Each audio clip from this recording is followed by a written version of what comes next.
High, আমি শুভজিৎ। মায়ের আবদারে আমাদের এই ছোট্ট রান্নাঘরটাকে সুন্দর করে সাজানোর চ্যালেঞ্জ নিয়েছি। তারই আজ দ্বিতীয় দিন। তাই সকাল সকাল উঠে আমি আর আমার জেঠু কাজে লেগে পড়েছি। আমাদের প্রথম কাজ হলো এই জানলাটাকে চেঞ্জ করা, কারণ পুরনো যে জানলাটি ছিল সেটি দিয়ে ঠিকঠাক মতো আলো ঢুকতো না। জেঠু যতক্ষণে ওদিকে জানলার মাপ করে দেওয়ালটা কাটিং করছে, ততক্ষণে আমি এদিকে সিমেন্ট বালি দিয়ে মশলাটা তৈরি করে নিলাম।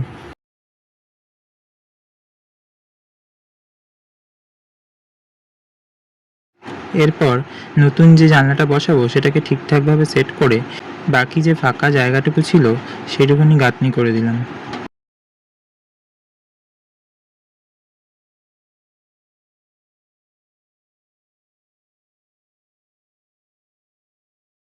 আজকের জন্য এইটুকুই। কালকে থেকে প্লাস্টার শুরু হবে। রেডি থাকুন নেক্সট পার্টের জন্য। আর ভিডিওটি ভালো লাগলে লাইক, কমেন্ট, শেয়ার করে দিও।